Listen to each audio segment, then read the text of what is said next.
வணக்கம்.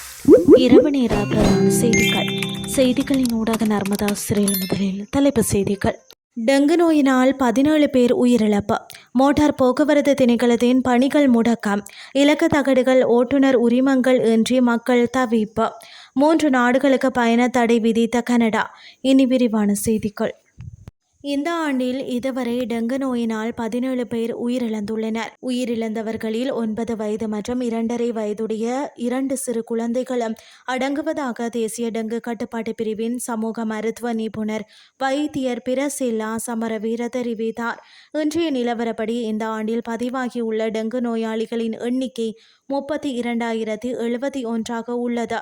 இதற்கிடையில் நிலவி வரும் மழைக்கால வானிலையை கருத்தில் கொண்டு தேசிய டெங்கு கட்டுப்பாட்டு பிரிவு 3 நாட்களுக்கு விசேட டெங்கு ஒழிப்பு திட்டத்தை நடைமுறைப்படுத்த தீர்மானித்துள்ளது.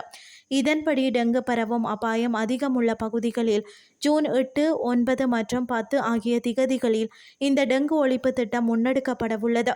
இந்த டெங்கு ஒழிப்பு திட்டம் கொழும்பு, கம்பகா, களுத்துறை, காலி, கண்டி, ரத்தினபுரி, கேகாலை மற்றும் மட்டக்களப்பு ஆகிய மாவட்டங்களிலும் கல்முனை சுகாதார மருத்துவ அதிகாரி பிரிவிலும் செயல்படுத்தப்பட உள்ளமை குறிப்பிடத்தக்கது.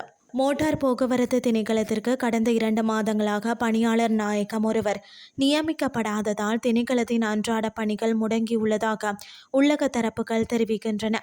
முன்னாள் பணிப்பாளர் நாயகம் கடந்த மார்ச் இறுதியில் கைது செய்யப்பட்டதை அடுத்து நிர்வாக நடவடிக்கைகள் மந்தகதியில் நடைபெறுவதாக தெரிவிக்கப்படுகிறது.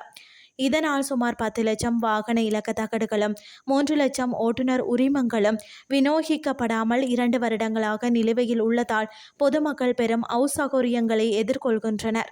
இது குறித்து மேலதிக பணிப்பாளர் நாயகம் தாரக தேசப்பிரிய தெரிவிக்கையில், முன்னாள் பணிப்பாளர் கைது செய்யப்பட்டமை குறித்து அமைச்சு மட்டத்தில் கொள்கை ரீதியான முடிவு விரைவில் எடுக்கப்படும் என்றும், அஞ்சல் மூலம் விண்ணப்பங்களை அனுப்பும் 14 ஆஃப்லைன் மாவட்ட அலுவலகங்களை தாமதங்களை தவிர்க்கும் பொருட்டு ஆன்லைன் மயமாக்கும் பணிகள் ஆரம்பிக்கப்பட்டுள்ளதாகவும் குறிப்பிட்டார்.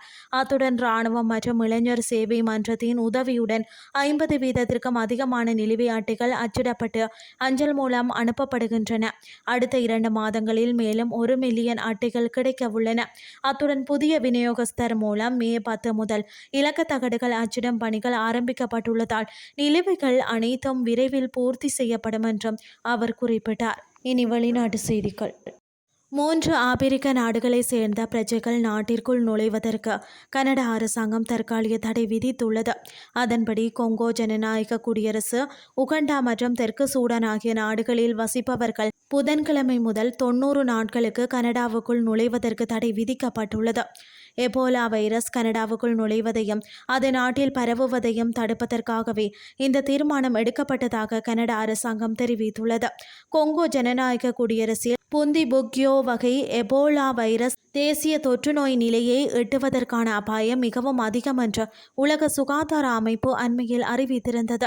இதற்கிடையில் கடந்த வாரங்களில் இந்த 3 நாடுகளுக்கும் பயணம் செய்த அமெரிக்கர்கள் அல்லாத குடிமக்கள் அமெரிக்காவிற்குள் நுழைவதற்கும் அமெரிக்கா கடந்த வாரம் தடை விதித்திருந்தது. இருப்பினும் இந்த பாதிக்கப்பட்ட பகுதிகளில் தங்கியிருந்த ஆனால் நோய் அறிகுறிகள் இல்லாத கனேடிய பிரஜைகள், நிரந்தர வதிவிட உரிமம் கொண்டவர்கள் மற்றும் பிற வெளிநாட்டவர்கள் மே 30 முதல் 21 நாட்கள் தனிமைப்படுத்தலுக்கு உள்ளாக வேண்டும். அமெரிக்கா, கனடா அல்லது பஹாமாஸ் ஆகிய நாடுகளில் இதுவரை எந்தவொரு எபோலா நோயாளியும் அடையாளம் காணப்படவில்லை என்று வெளிநாட்டு ஊடகங்கள் தெரிவிக்கின்றன. செய்திகள் யாவும் நிறைவடைகின்றது. காலை 8